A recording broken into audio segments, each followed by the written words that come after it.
Story: The Digital Art of Connection, Navigating Modern Relationships with Age-Old Wisdom. Chapter 1: Discovery in the Attic.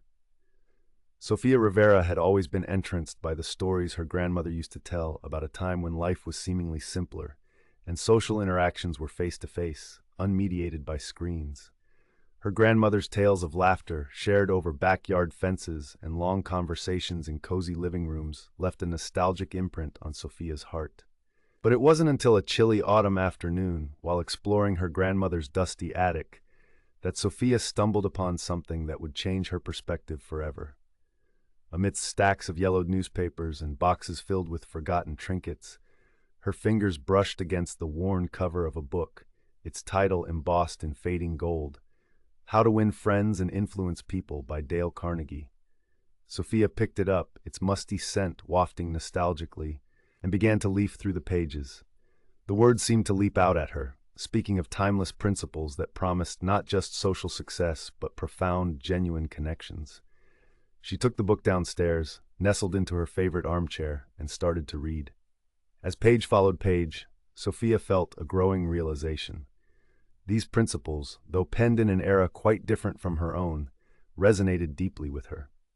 They hinted at a foundational wisdom about human interaction that could be, she mused, invisible but vital conductors even in today's vast digital orchestra. Inspired and intrigued by the possibility, Sofia set out to experiment. She crafted a plan, deciding to apply Carnegie's ideas to her interactions on social media and digital communication platforms. Her goal was not merely to test if Carnegie's principles held water in the digital age, but to potentially offer a modernized tapestry of connection strategies suitable for today's tech-driven world. Chapter 2: The Genuine Interest Experiment. Sofia's first step into this uncharted territory was simple: show genuine interest. Carnegie had made a compelling case for it in his book, emphasizing that being truly interested in others could forge strong bonds. But how could such a principle translate to social media, a space often criticized for its superficial interactions? She began by analyzing her followers' activity, not just scrolling past their posts, but choosing to engage meaningfully. Instead of liking photos mindlessly, Sofia made it a point to leave thoughtful comments. "Congratulations on your new job. That looks like an exciting opportunity, and I'm sure you'll shine there," she wrote under a college friend's post who had recently announced a job change. Storybrave. Her approach extended to direct messages as well. She reached out to an acquaintance, someone she hadn't spoken to in years, just to ask how they were doing, and express genuine interest in their recent travels. Each conversation aimed to go beyond surface-level greetings, digging a little deeper, asking a little more, listening a little longer. Within weeks, Sofia noticed a shift. Her interactions felt more meaningful, and the responses she received were warmer, more detailed. The results were intriguing. More people were reaching out to her, initiating conversations, sharing parts of their lives they hadn't before. Sofia realized that this wasn't just a digital exercise. It was a reminder of humanity behind usernames and profile pictures. With each conversation, she felt a growing determination to pursue her mission, to adapt and share these principles with others navigating this new digital frontier. Chapter 3: Art of Appreciation in the Digital Workplace. Buoyed by her early experiments on social media, Sofia turned her attention to another fertile ground: the digital workplace. Virtual meetings and correspondence had become indispensable, but they also posed a challenge when it came to fostering genuine camaraderie and appreciation. Carnegie had long espoused the power of sincere appreciation in the workplace, contending that it motivated and inspired. Sofia wanted to see how this could be applied through digital channels. She started with emails and messaging tools. Instead of sending out standard recognition notes, she opted for personalized messages. Upon her colleague Amy's successful presentation, rather than a simple "good job," Sofia wrote, "Amy, your presentation today was outstanding. The way you explained the market trends was both insightful and engaging. Thank you for your hard work and dedication." Sofia noticed an immediate difference in the atmosphere during virtual meetings. Her colleagues seemed more engaged, more willing to contribute ideas, and the digital applause features were used more frequently as well. These manifestations of appreciation though digital, created a ripple effect, encouraging a culture of validation and encouragement. Emboldened by this success, Sophia organized a virtual appreciation day. All team members were encouraged to share a few words about someone else's hard work or positive impact. The result was transformative. The team, scattered across the globe, felt like a unified whole. Laughter filled the virtual space as anecdotes were shared, balancing on the edge of sentimentality and professional respect. Through these experiences, Sophia realized that while tools and formats had changed, the fundamental human need for recognition and appreciation remained constant. With each gesture, no matter how small, she saw that connections were being strengthened, fostering a sense of belonging in the otherwise isolated realm of remote work. Chapter 4. The challenge of cyberbullying and impersonal interactions. Sophia's journey was not without its challenges. One of the more daunting issues she confronted was the prevalence of cyberbullying and impersonal interactions that social media often perpetuated. Inspired by Carnegie's emphasis on empathy and understanding, Sophia sought a way to transform negative digital experiences into opportunities for positive dialogue. Her first encounter with this challenge came through a well-meaning yet harsh critique on her blog, where she chronicled her experiments. A comment accused her of living in a bubble, stating that her ideas were too idealistic for the harsh realities of the internet. It stung, but Sophia decided to apply Carnegie's lesson on handling criticism gracefully. Instead of responding defensively, she reached out directly to the person behind the comment. Her message was simple yet heartfelt. "Thank you for your feedback. I appreciate different perspectives and am eager to learn how others experience the internet, both positive and negative. Would you be open to sharing more about your experiences, and maybe we can find some common ground?" This approach disarmed the critic, who, it turned out, had been dealing with a multitude of negative online experiences.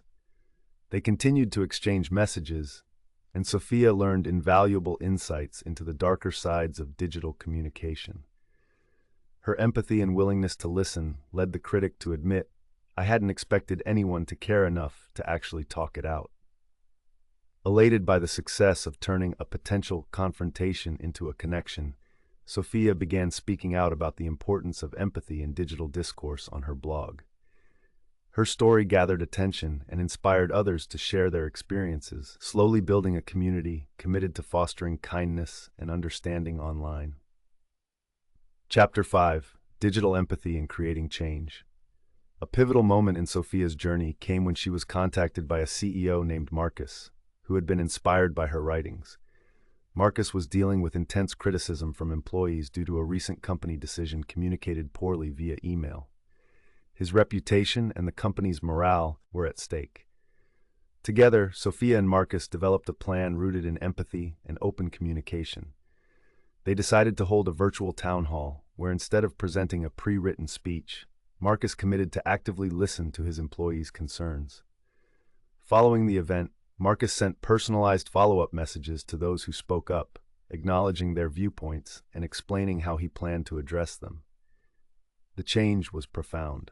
Employees felt heard and valued, and Marcus's openness helped rebuild trust within the company. What had once been an atmosphere of resentment transformed into one of collaboration and mutual respect. Inspired by this success story, Sophia decided to help others make similar transformations. She conducted workshops on digital empathy for different organizations, teaching Carnegie's principles and how they could be applied creatively. Each success validated her belief in the possibility of genuinely connecting through digital means. Story, Chapter 6. The Art of Connection Manifested. Sophia's efforts culminated in the creation of a blog titled The Digital Art of Connection, where she documented her experiences, strategies, and outcomes from this transformative journey. Not only did she detail success stories from individuals and companies she had advised, but she also explored the potential technology held in bringing people closer, if used with intent and understanding. The blog became a resource for many, resonating with readers worldwide who faced similar digital dilemmas. Comments and messages flooded in from educators, parents, business leaders, and young individuals, all eager to learn how they could apply these principles in their lives. Through her blog, Sophia met a teacher named Mia, who shared her inspiring story. Mia had turned her struggle with virtual teaching, where students seemed distant and disengaged, into triumph by incorporating genuine interest and appreciation for each student.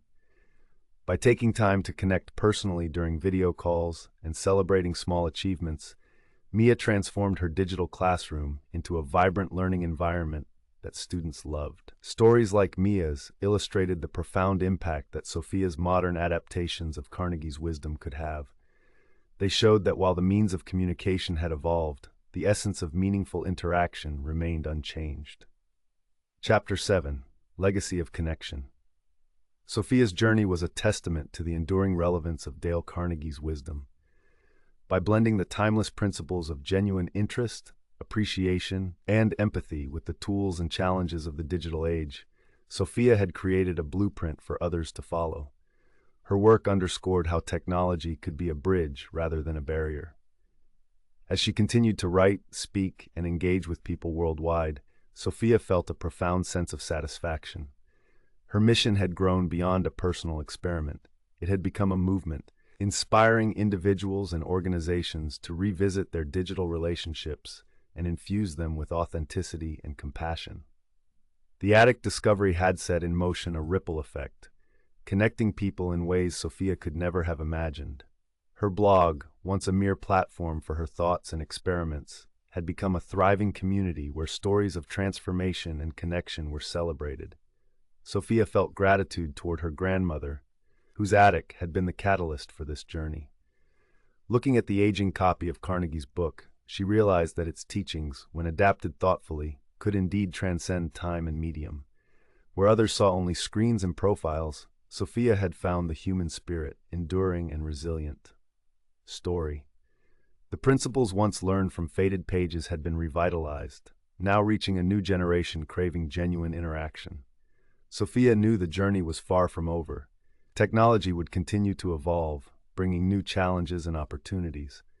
But she also knew that as long as there were guides like Carnegie's and curious minds willing to embrace them, meaningful connections would always be within reach. Sophia decided to organize a virtual summit, bringing together voices from her blog community to share their stories and strategies. Her goal was to create an interactive platform where like-minded individuals could explore the evolving landscape of digital communication, creatively adapting age-old wisdom to future technologies. As she sent out the invitations, she felt a rush of excitement. This was more than a summit. It was a celebration of the human capacity for connection, innovation, and resilience. Sophia envisioned a world where digital tools didn't just simulate interaction but enriched it, fostering a global community more connected than ever before. And so, with the gentle hum of her laptop and the soft glow of her screen, Sofia Rivera continued her journey, confident in the knowledge that the digital art of winning friends and influencing people was not only possible but thriving, guided by the principles that had started it all. She watched as messages of enthusiasm and gratitude filled her inbox, each one a testament to how far a little kindness, interest, and appreciation could go in bridging divides, both digital and human. As the attic light dimmed with the setting sun, Sophia closed the cover of How to Win Friends and Influence People once more, nestled in her lap. With a smile, she returned it gently to the shelf, its purpose not concluded, but continuing in the lives of all it touched. Her story had only begun, one of many now writing the future of connection in a digital age.